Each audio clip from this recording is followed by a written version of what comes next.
हाय, मेरा नाम डॉक्टर देवाशीष शर्मा है और आस्क डॉक्टर देवाशीष के एपिसोड नंबर 4 में आपका बहुत बहुत स्वागत है। ये सीरीज हमने इसलिए लॉन्च करी है क्योंकि बहुत सारे लोगों के बहुत सारे सवाल होते हैं और उन सारे सवालों के हम लोग कभी कभी कोशिश भी करते हैं रिप्लाई करने की, पर सारे लोगों को अच्छी तरह रिप्लाई हम नहीं कर पाते। इसलिए हमने सोचा कि वो सवाल जो कि बहुत महत्वपूर्ण है उसका हम वीडियो के रूप में जवाब दें और बहुत अच्छी तरह से क्लियर तरीके से अपने व्यूअर्स को ये प्रॉब्लम के बारे में समझा पाएं। तो आज का पहला सवाल है कीर्ति यादव जी का। कीर्ति यादव जी ने ये पूछा है कि उनको L4, L5 पे डिस्क बल्ज है और काफी दिनों से ये दिक्कत है और वो मेडिसिन से उनको कोई भी फायदा नहीं मिल रहा, तो क्या उन्हें सर्जरी करानी चाहिए?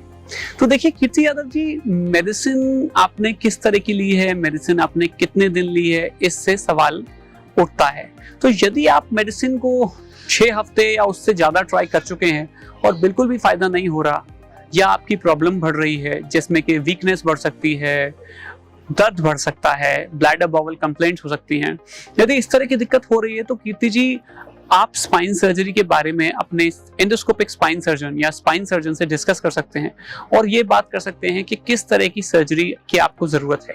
यदि उनके हिसाब से आपको स्पाइन सर्जरी की जरूरत है तो फिर आपको स्पाइन सर्जरी के बारे में सोचना चाहिए। और स्पाइन सर्जरी आजकल बहुत सेफ और हेल्दी अल्टरनेट है कंजर्वेटिव थेरेपी की। यदि आप कंजर्वेटिव थेरेपी से ठीक नहीं हो रहे हैं तो आप सर्जरी से आप बिल्कुल ठीक हो सकते हैं। बहुत बहुत धन्यवाद आपका कीर्ति जी। नेक्स्ट सवाल हमसे अर्चना उपाध्याय जी ने पूछा है। अर्चना जी ने हमसे ये पूछा है कि उनको 1 साल से दिक्कत है, वो कई तरह की दवाइयां ले चुकी हैं, फिजियोथेरेपी ले चुकी हैं, पर फिर भी उनको पूरी तरह फायदा नहीं आ रहा। वो बिहार की रहने वाली हैं और उन्होंने पूछा है कि इसका क्या इलाज है। तो देखिए अर्चना जी, अगर यदि आप बहुत सारे दवाई ले चुके हैं, आपको फायदा नहीं आ रहा, फिजियोथेरेपी से आपकी प्रॉब्लम ठीक नहीं हुई या बढ़ गई, ऐसे केसेस में आपको अपने स्पाइन का नया MRI कराना चाहिए। नया MRI को करा के आपको उसके बारे में अपने एंडोस्कोपिक स्पाइन सर्जन से डिस्कस करना चाहिए और फिर ये प्लान करना चाहिए कि यदि क्या आपको सर्जरी अच्छा रिजल्ट दे पाएगी। यदि आपको लगता है कि स्पाइन सर्जरी से आपको अच्छा रिजल्ट मिल सकता है तो स्पाइन सर्जरी आजकल बहुत ही सेफ ऑप्शन है और आप स्पाइन सर्जरी की तरफ जा सकते हैं और उसमें कोई भी मुझे लगता नहीं रिस्क या सीरियस प्रॉब्लम है, इसको बहुत ही सेफली किया जा सकता है। तो अर्चना जी, आप अपने डॉक्टर से सलाह लें, आप अपने स्पाइन सर्जन से बात कर सकते हैं और फिर आप इसके बारे में फ्यूचर प्लान में कर सकते हैं कि आपको किस तरह से आगे बढ़ना है। बहुत बहुत धन्यवाद आपका अर्चना जी। तीसरा सवाल आज का है सूरज कनोजिया जी का। सूरज कनोजिया जी ने पूछा है कि सर्वाइकल स्पॉन्डाइलोसिस की दिक्कत दवाइयों से ठीक होती है या नहीं, क्या या फिर उसके लिए सर्जरी की ही जरूरत है? तो देखिए सूरज जी, मैं आपको ये साफ साफ बताना चाहता हूं कि यदि आपको सर्वाइकल की दिक्कत है तो 90% चांसेस या उससे भी ज्यादा चांसेस इस बात के हैं कि आप दवाइयों से, फिजियोथेरेपी से, एक्सरसाइज से बिल्कुल ठीक हो जाएंगे। सर्जरी सिर्फ उन पेशेंट्स के लिए रिजर्व होती है जो सारी तरह की दवाइयां ट्राई कर चुके हैं, उनको फायदा नहीं मिल रहा, फिजियोथेरेपी ट्राई कर चुके हैं, उनको फायदा नहीं मिल रहा, या फिर उनकी परेशानी लगातार बढ़ती ही चली जा रही है। ऐसे केसेस में सूरज जी अच्छा रहेगा कि हम सर्जरी की तरफ जाएं, अपने स्पाइन के डॉक्टर को अपना MRI दिखाएं और MRI दिखाने के बाद उनसे डिस्कस करें कि क्या सर्जरी से उनको फायदा मिल सकता है। यदि आपके स्पाइन सर्जन कहें कि आपको एंडोस्कोपिक स्पाइन सर्जरी से, ओपन स्पाइन सर्जरी या माइक्रोस्कोपिक स्पाइन सर्जरी से फायदा मिल सकता है तो उसके बारे में आपको सोचना या विचार करना चाहिए। पर यदि मोस्टली स्पीकिंग 90% केसेस अगर सर्वाइकल स्पॉन्डाइलोसिस है, वो आपकी हमेशा दवाई, फिजियोथेरेपी और एक्सरसाइज से ठीक हो सकती है। आज का नेक्स्ट सवाल जाहिद राही जी ने पूछा है और उन्होंने पूछा है कि उनको 1 साल 6 महीने से C4, C5, C6 के एरिया में दिक्कत है, जिसकी वजह से उनके हाथों में टिंगलिंग, नमनेस की प्रॉब्लम आती है और इस प्रॉब्लम के आने की वजह से उनको काफी दिक्कत हो रही है। उन्होंने ये भी बताया है कि इस प्रॉब्लम की वजह से उनको एंजाइटी की भी दिक्कत होती है और एंजाइटी की दिक्कत होने की वजह से उनको काफी प्रॉब्लम्स होती हैं। तो जाहिद राय जी, अगर आपको इस दिक्कत से काफी परेशानी है और आपको आराम नहीं मिल रहा है तो आपको किसी स्पाइन सर्जन की सलाह लेनी चाहिए। आपको अपनी MRI रिपोर्ट्स और अपनी फिल्म्स को एक डॉक्टर को दिखाना चाहिए जिससे कि वो आपको सही राय दे पाएं। कभी कभी स्पाइन सर्जरी के केस में बहुत अच्छा रिजल्ट फिजियोथेरेपी, एक्सरसाइजेस और इंजेक्शन से मिल जाता है और पेशेंट को बहुत बढ़िया फायदा हो जाता है। हालांकि ये कहना गलत नहीं होगा कि कुछ केसेस में एंडोस्कोपी ऑपरेशन माइक्रोस्कोपी ऑपरेशन या ओपन सर्जरी ही अल्टरनेटिव है और उसी से ही मरीज को फायदा आता है।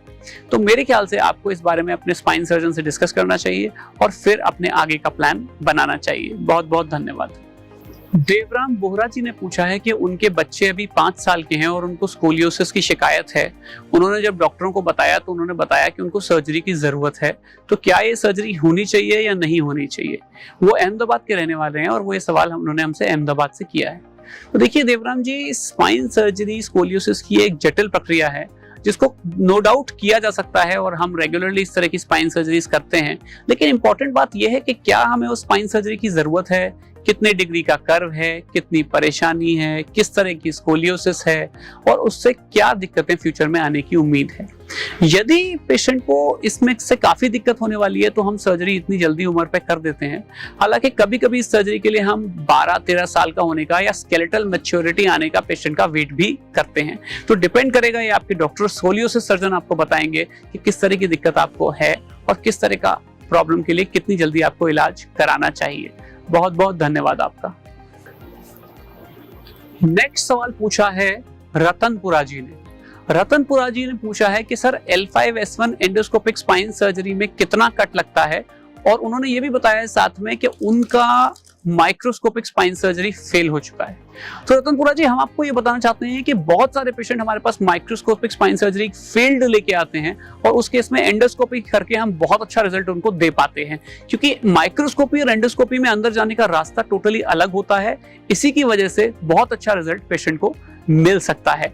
अगर आपको माइक्रोस्कोपी हो चुकी है तो भी आप एंडोस्कोपी करा सकते हैं और इसका कट माइक्रोस्कोपी के मुकाबले बहुत छोटा होता है। 6 मिलीमीटर के कट से एंडोस्कोपी परफॉर्म की जा सकती है। एंडोस्कोपी की अच्छी बात यह है कि उसके लिए बेहोशी देने की जरूरत नहीं, टांके लगाने की जरूरत नहीं और ब्लड लॉस नहीं होता। और एंडोस्कोपी में हमें काफी बड़ा विजन दिखाई देता है, ब्लड लॉस नहीं होने की वजह से हमें बहुत क्लियर दिखाई देता है और हम बहुत अच्छा रिजल्ट बिना ब्लड लॉस के दे पाते हैं। तो यदि आपको इस तरह की दिक्कत है तो आप एंडोस्कोपिक स्पाइन सर्जन से डिस्कस करें, उस प्रॉब्लम के बारे में बात करें और उस प्रॉब्लम के बारे में उनसे ये राय लें कि क्या एंडोस्कोपी आपके केस में सक्सेसफुल होगी। और यदि ऐसा है तो आप उसको बिना टेंशन लिए, बिना झिझक लिए उसको करवा सकते हैं और करवाने के बाद मुझे नहीं लगता कि आपको किसी भी तरह की समस्या आएगी।